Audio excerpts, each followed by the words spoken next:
have guessed, it's astromathematics. And I can tell you that I'm not a proponent of astromathematics.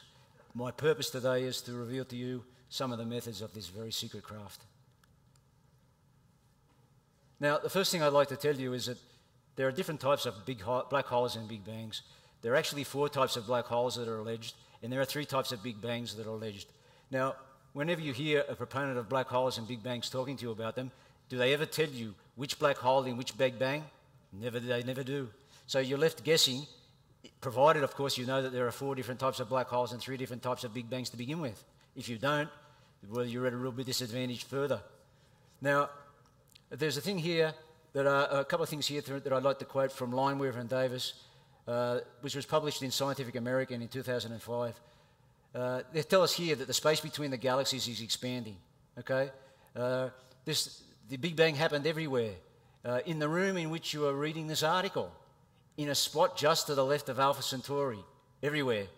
Thus, we can conceive of the early universe as a pile of overlapping grapefruits that stretches infinitely in all directions. Correspondingly, the idea that the Big Bang was small is misleading. The totality of space might be infinite. Well, Stephen Weinberg is a well-known physicist, and he tells us that all space is, in this context, may be either infinite universe or a finite universe. So they're telling us what Big Bang? Well, they put all together at once. So if you're in doubt, make all together the case. So that you always guess. Now, they're talking about grapefruit. So is it fruit? I thought to myself, they're telling us it's grapefruit, and all along we thought it was fruit in general. So we must have made a mistake. I named this the PHCB. This is the principle of hedging cosmological bets. Now, let's have a look here at the defining characteristics of black holes and big bangs. I put 5 up there. They're quite generic. All types of black holes, as mentioned, there are 4 types. They all share these characteristics. And the 3 types of big bangs that are alleged have these characteristics. Let's compare them. They're very simple.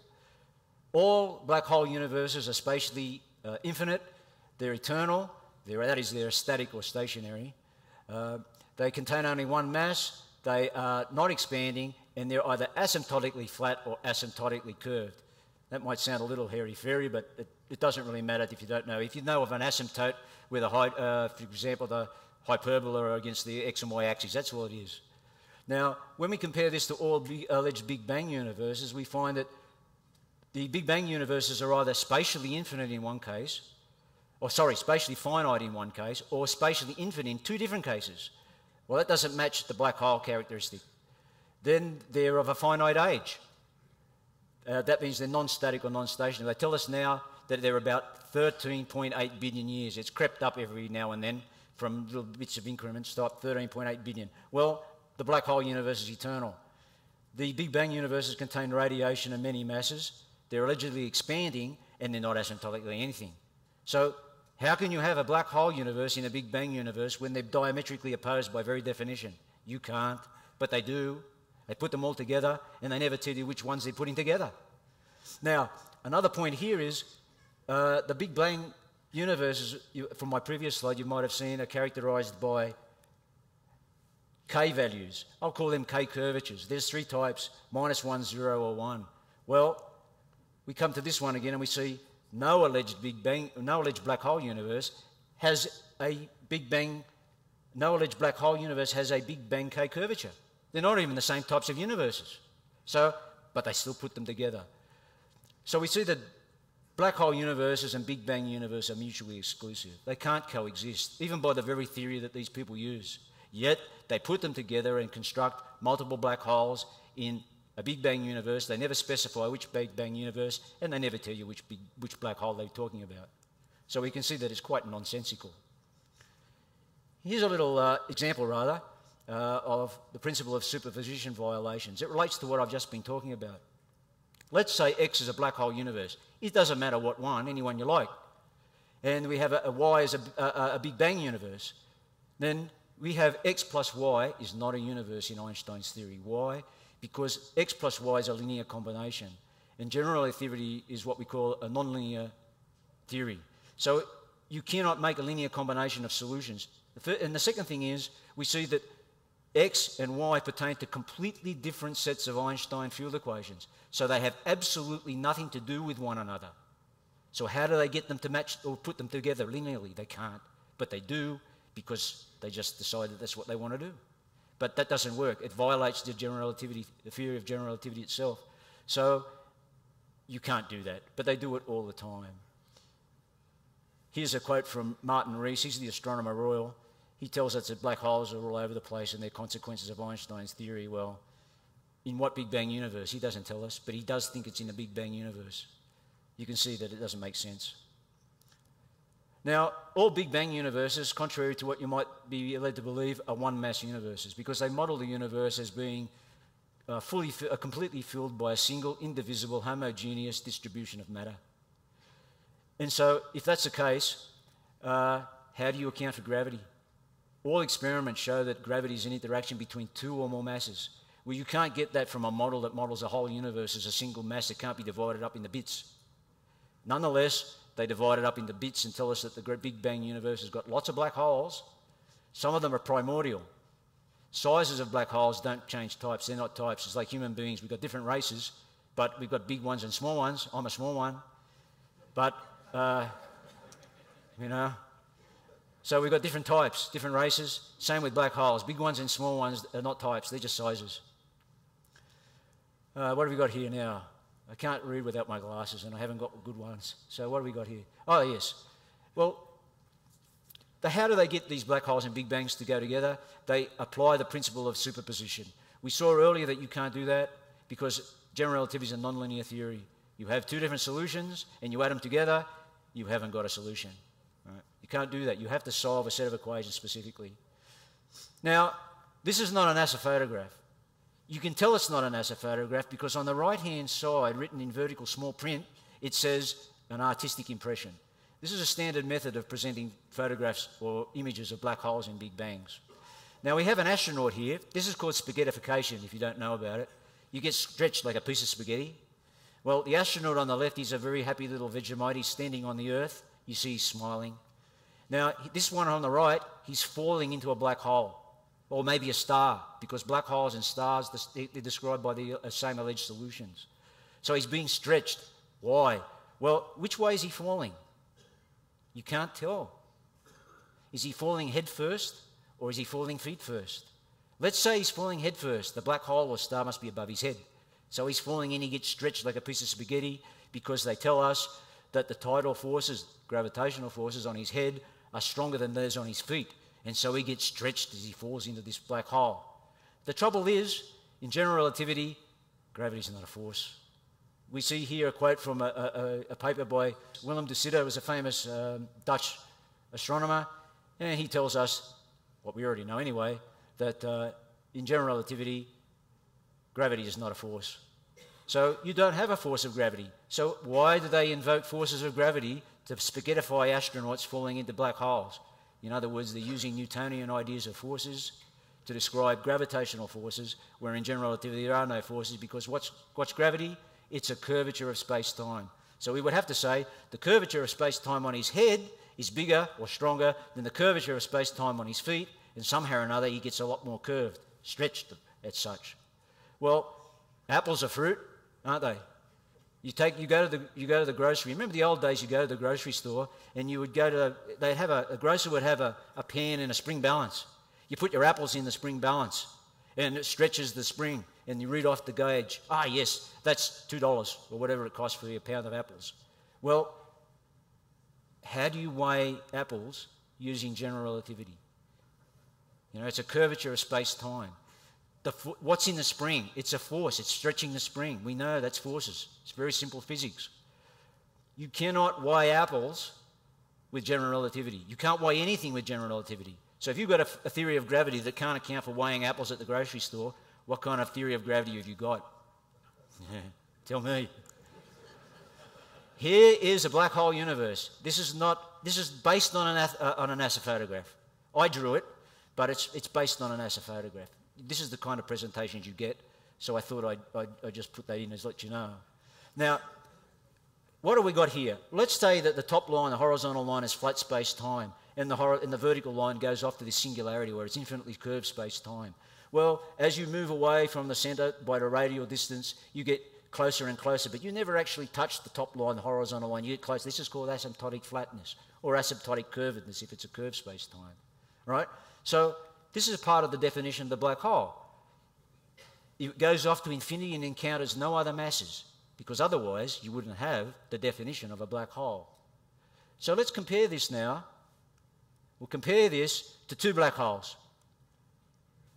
Well, in this diagram, I've got the two black holes here next to one another and a little insert there with lots of black holes.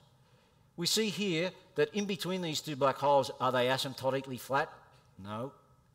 What about the left black hole and the right black hole? Well, the left black hole encounters, it's not asymptotically flat between them, and it encounters an infinite curvature where the other black hole is.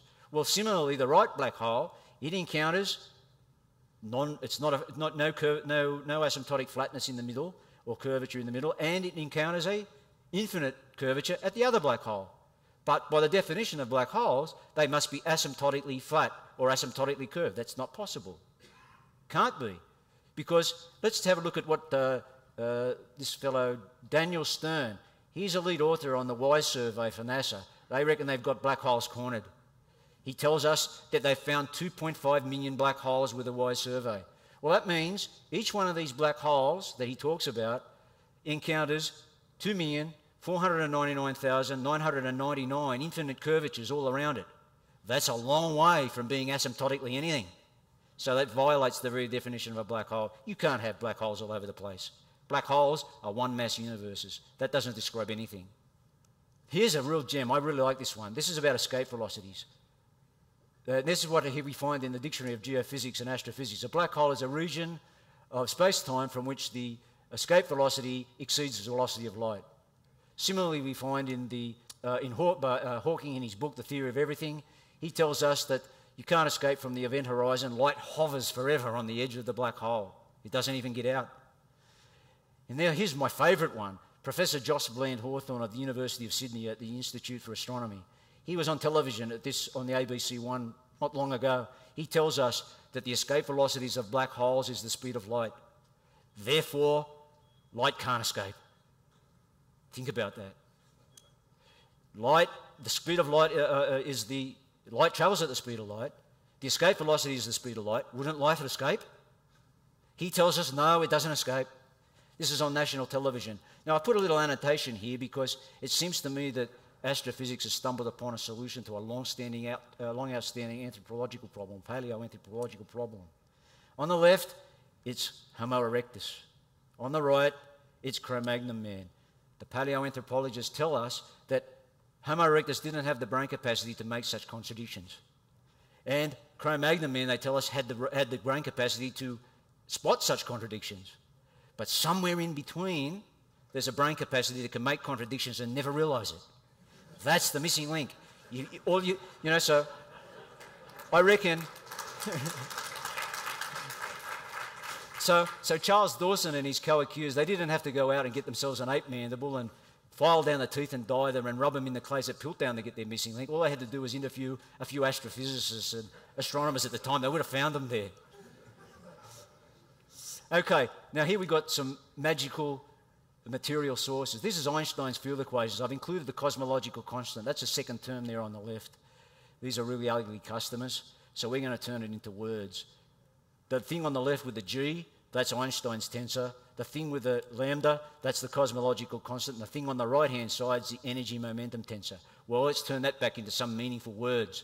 Space-time curvature equals a constant times the material sources. Why?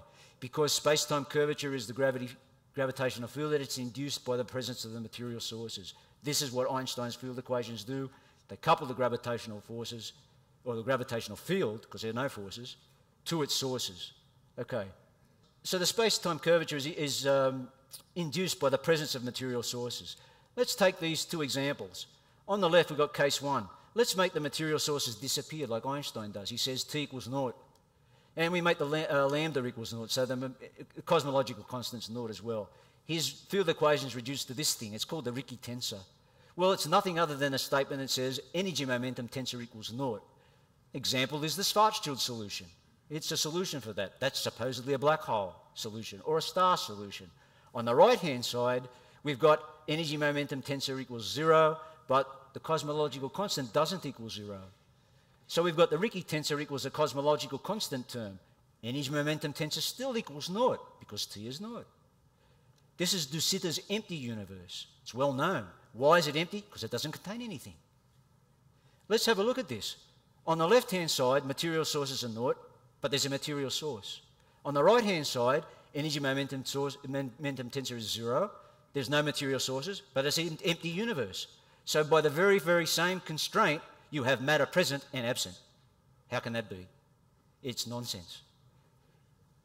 It's impossible. Well, of course, unless you're an astromathematician, you can do it. Now, the principle of equivalence. Einstein here, I've just taken a little bit from it. The point of it is if you read this thing, you see that his principle of equivalence is defined in terms of the a priori presence of multiple masses and photons. Well, we've just seen that black hole universes are one-mass universes. And we've seen that Big Bang universes are one-mass universes. But in fact, black hole universes are empty universes because we saw in the previous slide that there's a contradiction between these two things. Energy momentum tensor is 0, and you have matter both present and absent. That's impossible. So you cannot have multiple masses in either of these two models. Einstein's principle of equivalence is couched in terms of the presence of multiple masses and photons. So black hole universes and Big Bang universes even violate the principle of equivalence that Einstein set. Einstein didn't even realize himself that he was violating his own principles when he wrote these things down. Oh, these are really nice. We've got some grand poobahs of gravitation called Meissner, Thorne and Wheeler. They wrote a book, it's the size of a telephone book. And they tell us in that let's read it. One crucial assumption that's at the heart or the basis, at the standard hot Big Bang model, the universe began in a state of rapid expansion from a nearly homogeneous isotropic condition of infinite or near infinite density and pressure. Well, I asked the question, how close to infinite must you get to be near infinite? Is it infinite minus 1? Maybe it's infinite minus 1 billion. You can never know. Well, he's not the only one. Larry Krauss got on TV in Australia. He likes to get on television in Australia, Larry. And he tells us this, that he can get almost an infinite number of what? Universes. Well, Larry, how close does Larry have to get to infinity to have almost an infinite number? Again, is it infinity minus 1?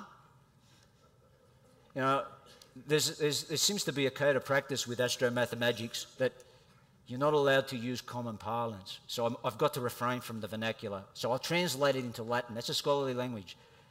Have you ever heard a bigger crock, right, of Sturgis Tori in your life? Those of you who know Latin will know what I mean. Those who don't, just look it up. You can Google it. Okay, here's another thing they do. Black holes have singularities. Penrose and Hawking tell us that they found these singularities in all black hole solutions. Well, there are two types of singularities. It's either a point or the circumference of a circle. I don't mean a circle, I mean the circumference of a circle, right? And they're supposed to be infinitely dense. Well, you tell me how a point or a circumference of a circle can have mass. Well, it doesn't have volume, so they divide the mass, which they put onto the circumference or the point, and they divide it by 0, and they tell you that the answer is infinity. Is that real? First, infinity is not a number. And the second thing is you can't divide by 0, as you know from primary school. That's not allowed. It's undefined. But they do, and they say it's infinity, and then they assign physical properties to it. They call them singularities or event horizons. But it's nonsense. Yeah, well, this is just a follow-up on the previous slide. These guys, Carroll and Ostley, tell us that it's not a mathematical artifact. Yeah, you can divide by naught. It's not a mathematical artifact. The other guys tell us it's not a limiting function, not a limiting fiction. So it's not like a limit in elementary calculus. You take the limit. No, they're dividing by naught, and it's true. You can divide by naught and get infinity. You know? One wonders what school I went to. I'm only glad I didn't go there. Okay, the infinite hotness of nothing. Here's Hawking telling us that the universe began and it had a 0 size, but it was infinitely hot. Well, what's temperature? It's all these particles jiggling around, isn't it? Don't you have to have space to have particles? And don't they need space to jiggle around? But Hawking tells us it was 0 size. But he's got an infinite temperature. He's got no jiggling. So he can't have a temperature. And how fast would they be jiggling to be infinitely hot? The mind boggles, you know. Now, Larry Krauss on television, he's got a lot of gems, this guy. He gets on television and he tells us that there's no space, there's no time, there's no particles, there's no radiation. He says this is a good approximation to nothing. In other words, nothing's a good approximation to nothing. You know, I can ask you, is 0 a good approximation to 0? So nothing is not nothing. Oh, here's another one from Larry. He tells us that he would argue that nothing is a physical quantity. It's the absence of something. Can you believe it? I thought to myself, does that include the absence of neurons? Here we come again. He's Larry. He's a big timer. The second coming of Krauss. I couldn't resist it. The universe came again from nothing. There's no radiation, no space, no time, no nothing, etc., etc. And that's the reason why it's hard. He got chopped off there. You can read the transcripts. Someone chopped him off. They must have got sick of it. But what does Hawking tell us? Energy cannot be created out of nothing. They just told us the universe came out of nothing. But Hawking tells us, no, you can't. Energy's not created. You can't create energy out of nothing. What's their dark energy? Isn't it energy? Didn't they create that out of nothing? Yeah, but you can't do that. Talk about contradictions. Here's numerical methods. Well, they think you can now solve for multiple black holes by numerical methods because they know that they can't get an analytic solution for 2 or more masses with Einstein's equations. So what do? They pretend they've got 2 or more black holes, and then they apply the numerical methods to them. They haven't given you a numerical solution or a set of equations to solve to define the 2 black holes or more black holes. They just say, oh, we've got these black holes, let's make numerical methods to make them merge. So it's numerical methods on nonsense. What do you get from that? More nonsense. This is Lucy. She's my favourite blonde. We talk physics when we go walking in the park. She's 3 years old. She's a Samoyed, and she's beautiful. I love her very much. This is the Australian grass tree. It's very interesting. You see this tree? It's very ancient and fascinating. It has a base like a trunk, that black trunk there. It grows tall. And you see the grass. It's called a grass tree because this grass comes out of the head, and it has a spear growing up through the centre. And up the top of the spear is a kind of a spearhead. And it's a really ancient thing. Really fascinating. Unfortunately, we don't have time to discuss it, so we'll have to move on. Now, if you take a glass of water and put it inside a microwave oven and turn it on, tell us something. Does the water reflect or absorb the microwaves? If you're an astromathematician, you don't know the answer. But if you've ever used the microwave oven, you know that the water absorbs the microwaves, doesn't it? Does it reflect them? What if you put a block of ice in there and do the same thing? What if you put your head in there and you turned it on? Would you do it? I wouldn't do it. Why? Because you absorb microwaves and your head's full of water. So water absorbs microwaves. What do we know from physics? Physics tells us that anything that's a good absorber is also a good emitter, right? So if water absorbs microwaves, it emits microwaves. That's very important. We know that from a microwave oven, you know. Now, here's water, some water molecules. Water molecules are very interesting. The water molecule itself can be considered as a monomer. Then, if you have 2 of them join up together with a hydrogen bond, you have a dimer. And then many of them join up by hydrogen bonds. Each water molecule can form 4 hydrogen bonds, right? And this forms a kind of fleeting polymer structure. And these hydrogen bonds are responsible, actually, for the emissions of microwaves from water. So this is a very important thing to remember about water. What is the mechanism? You need an oscillator of some kind to generate emissions. In water, it's this. Now, absolute and differential instruments. WMAP was what we call differential instrument, and COBE FIRAS was an absolute instrument, in a kind of way. What the FIRAS satellite did, it compared the sky signal to an onboard calibrator. So it's still kind of a differential instrument, but it's called an absolute instrument. Whereas WMAP, for instance, had two horns. The signals come in, and if they're the same, you cancel the signals by comparing them together. If they're the same signal, it cancels everything out, right? Anything that's not the same in the two horns is left behind as difference data, so you have some remnants. If they're exactly the same, they will disappear when you subtract two signals. Now, with the FIRAS instrument, you have a calibrator set at a temperature that you can modify. They take the sky signal, and then they modify the temperature to match what they think is the sky signal, and then if they get what's called a null, the difference between the two is 0, then they say, the sky signal is exactly what our calibrator is, because now we get a 0 by differencing the two. Well, with WMAP, they remove what's called the monopole signal, the mean temperature of the so-called cosmic microwave background, and they're left with little bits that aren't the same in the two horns. So that's called the anisotropies, right? So this is the difference between the two. The Planck satellite, however, was a bit different. It's capable of an absolute detection, and it's also capable of a differential measurement, right? So the question is, what did these satellites measure? Well, the first thing is, when you take a raw microwave image, let's think of what it's composed of. Think of transparencies piled upon one another, right? The top one, we've got here the galactic foreground. That's noise. You've got to get rid of that. It's a lot of noise coming from the galaxy. It's emitting in microwave. How do you get rid of that? Data processing. Then, after that, we've got a monopole signal. This is around about 3 Kelvin. The foreground is about millikelvin. Then we've got a dipole signal. It's due to the motion of the satellite against the galactic group, or the local group. It's in millikelvin as well. And behind all of these, we have what are called multipoles, higher orders. It's because it's made into an infinite series. Mathematically, it's an infinite series in spherical harmonics. Okay? So we've got to get rid of the galactic foreground, the dipole signal, and what's left? Our mean temperature. Well, then we want to get rid of that, and we can get the dipoles. So, the multipoles. Now, balloons and rockets went up into the atmosphere, so they measured stuff in the atmosphere. Well, when we talked about water in the microwave, what about the Earth? Is it not covered in water? The Earth's about 70% covered in water. Water emits microwaves. These microwaves are going up into the atmosphere. They're getting scattered around.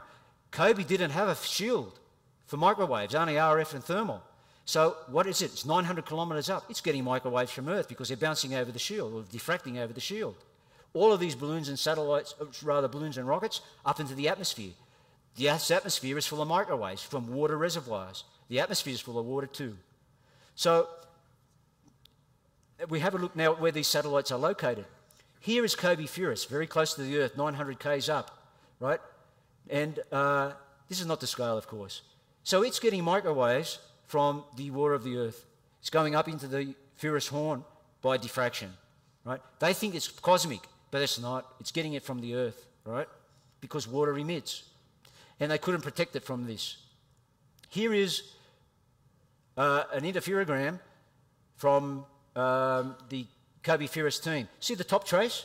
This is where they said they get a null between the sky and a temperature at about what? 2.759, is it? Yeah, I think so. And then you look at the second trace. This is a sky. It's a near null at 2.7, some other one, and between the two calibrators that they had on board. Well, this is very deceptive. You see the top trace and the bottom trace? They're on a different scale. The COBE FIRAS team published this. If you read that, you think, oh, they must have got a null. They didn't. They didn't get a null anywhere. Because the top and bottom traces are 3 to 5. They had their amplitude suppressed by a factor of 3 to 5 compared to the middle one. So if you amplify these two traces, the top and bottom, they didn't get a null anywhere. But they claim they did. Not even at that temperature. They claim it was 2.725. That doesn't even appear in their data. So that's a pretty shifty looking graph. Here's another one. Notice that this is a blackbody curve. It differs from the perfect one by nothing. The error bars are 400 times smaller than the width of the curve. And what do you find here? Let's count the divisions from 0. 1, 2, 3, 4. There's something wrong there. This graph is being shifted to the left. There's a division missing. Where does it start? They haven't told us where it starts. That's very convenient. Now, we might analyse that and try to figure out where it starts, make some sense of it, but they presented this as their data for their blackbody curve. It's a deceptive graph. It's been properly labelled. Why did they do that? Well, they didn't get a graph that didn't get an interferogram that got them a temperature with a null, and they present this as a perfect null. Doesn't add up. Here is a monopole signal. It fills the sky. That's the one that's the so-called mean temperature of the CMB. It fills everything, right? That's the one that they say is the temperature of the universe. Here is the DMR, or the differential microwave radiometers from COBE. Notice that there's a big strip in the middle, red. That's the galactic foreground. Why is it present? Because they couldn't zero the foreground. So they present here an anisotropy map with the foreground. The foreground is anisotropic. The monopoles disappeared because the two horns cancelled and removed the monopole because it's in the same in each horn. But here we've got the bits that differ, including the galactic foreground. Well, it appears because they couldn't get rid of it. They're trying to look through the galaxy to find these little bits that are 1 million times smaller than the mean temperature of the so-called CMB. Well, if you can't get rid of it with data processing, you use scissors. See, they cut it out. I didn't do this. This comes from George Smoot. He did it with scissors. Can you believe it? Well, here's a really interesting thing. I'd like to read it to you. So I'll come over here so I can read it properly. This is from Smoot and his colleagues. We were confident that the quadrupole was a real cosmic signal. By late January and early February, the results were beginning to gel, but they still did not quite make sense. I tried all kinds of different approaches, plotting data in every format I could think of, including upside down, down, backwards, just to try a new perspective and hoping for a breakthrough. Then I thought, why not throw out the quadrupole, the thing I'd been searching for all those years, and see if nature had put anything else there? Why, I puzzled, did I have to remove the quadrupole to see the wrinkles? Well, quadrupole is one of those multipoles I talked about before. He thinks they're real, right? Well, Professor Robitaille's got a really neat answer to this. The answer to this question is one of data processing. When Smoot and his colleagues imposed a systematic removal of signal, they produced a systematic remnant. In essence, the act of removing the quadrupole created the multipoles and the associated systematic anisotropy. Once a quadrupole was removed, the multipoles appeared as extremely consistent variations on the maps. Apparent anisotropy must not be generated by processing. So in other words, George Smoot and his colleagues couldn't tell the difference between data and data-induced spots before their eyes. They think that's data. Here is where L2 is. See the Earth? L2 is 1.5 million kilometres away from Earth. That's where WMAP was and where the Planck satellite was. There's no monopole signal out there. WMAP couldn't detect it because it was a differential instrument. Planck has never reported a finding of a monopole. Why? Because there is no monopole. The monopole signal with a mean temperature is from Earth, from the water in the atmosphere. And that's what COBE detected. It didn't have a shield, remember? The microwaves diffracted over it. Here is some comparative maps. Well, look at this. On the left upper corner, that's the K-band. This is these frequencies in which WMAP sampled. Look at it. How red is that? It was full of so much noise, it was useless. The one next to it's not much better. So what did they decide to do? Well, they combined all of these maps. And then they played around with it. And they weighted the V-band. Why? Because that looks the best. We don't like that one up in the left-hand corner. We better not use it. So they gave it really low weighting. And they did this to get themselves a map of the universe that looks like this. Magically, all that noise from the galactic foreground is gone. Yeah. But remember, it's 1,000 times weaker than the galactic foreground. Well, we know from laboratory experience that if you're trying to extract a signal that's 1,000 times weaker than the noise, you can only do it if you have one of two things satisfied. You either have a priori knowledge of the nature of the source or the ability to manipulate the source. If you can't do that, you can't extract that signal. The noise is too overpowering. So how did they do it? Data processing on nonsense. This is the Planck receiver, low-frequency instrument. They compare the sky to another onboard calibrator, right? Just like FIRAS did, right? But it's a more sensitive instrument. Goes in, they compare the thing in that box, right? Now let's have a look at their... See this? This is their calibrator or their load. Notice on the bottom how they connected it. They connected their load, their so-called black body, by bolting it to the high-frequency shield. The high-frequency shield was maintained at 4 Kelvin, right? This is supposed to be a black body comparator. In other words, this should be emitting around about 4K into the horn as an emitter. But it's got what? Those connectors there are stainless steel washers. You've got conduction. So they're conducting heat out of this into the shield. This doesn't have to emit a single photon. In other words, their black bodies on board don't even work. So Planck, this is a serious design flaw. Planck can't produce anything. Without the 4K loads, there's no monopole at L2. They can't find anything. How did they do it? Well, it's just all data processing in Azure domain. You know, none of it's real. So my final slide is this. Believe it or not, it is now being alleged that alignments between the dipole and the multipoles of the fictitious CMB, all generated by data processing, form an axis of evil. Seriously. And this axis of evil, right, tells us that we are at the centre of the universe.